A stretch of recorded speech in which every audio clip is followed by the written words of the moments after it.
জাপানি নির্মাতা প্রতিষ্ঠান টয়োটা পুরো গাড়ি শিল্পকে বদলে দিতে বাজারে নিয়ে আসছে ওয়াটার কার, অর্থাৎ তেলের পরিবর্তে গাড়ি চলবে পানির মাধ্যমে।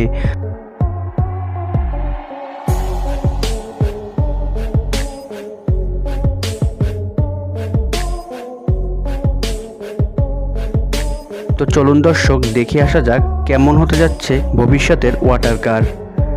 টয়োটা সবসময় নতুন নতুন গাড়ি আবিষ্কার করার জন্য নতুন নতুন ইঞ্জিন বাজারে নিয়ে আসে। টয়োটা সবসময় দূষণমুক্ত ও পরিবেশবান্ধব কার নিয়ে আসে। 1990 সালে যখন গাড়ির বায়ু দূষণ নিয়ে ভাবছিল বিজ্ঞানীরা, তখন তারা বাজারে প্রথম লঞ্চ করে দূষণমুক্ত ও পরিবেশবান্ধব হাইব্রিড কার, যা বাণিজ্যিকভাবে বহির্বিশ্বে সাড়া ফেলে। টয়োটা সবসময় পরিবেশবান্ধব গাড়ি উৎপাদনে অটল ছিল, কিন্তু তারা অনুধাবন করে যে জীবাশ্ম জ্বালানি বাদে অন্য কোনো উপায়ে গাড়ি নির্মাণ করতে তাদের হাইব্রিড ইঞ্জিন ব্যবহার করা লাগতে পারে। সাধারণত বিশুদ্ধ হাইব্রিড কার দাহ্য পদার্থ হয়ে থাকে, কিন্তু ফুয়েল ট্যাঙ্কে হাইড্রোজেনকে যদি অন্য কোনো উপাদানের সাহায্যে মিশিয়ে দিলে বিস্ফোরণের আর ঝুঁকি থাকে না। অবিশুদ্ধ অবস্থায় হাইড্রোজেনের প্রাচুর্য রয়েছে, কিন্তু এ থেকেই অনুপ্রাণিত হয়ে ওয়াটার কার তৈরির চিন্তাভাবনা করছে টয়োটা কোম্পানি।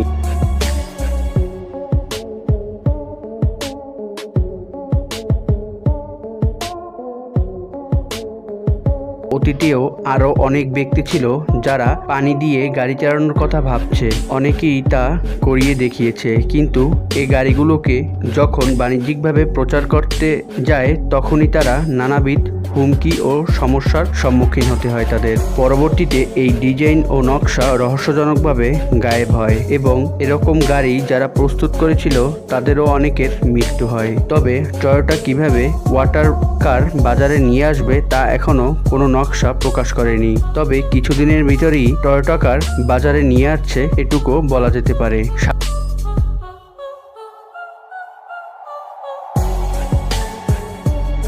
সাধারণত হাইড্রোজেন পেট্রোল পাম্পে পানিকে ভেঙে হাইড্রোজেন গ্যাস উৎপাদন করে। এরপর হাইড্রোজেন গ্যাস গাড়ির ফুয়েল ট্যাঙ্কে প্রবেশ করানো হয়। এই প্রক্রিয়াকে বলে ইলেকট্রোলাইসিস।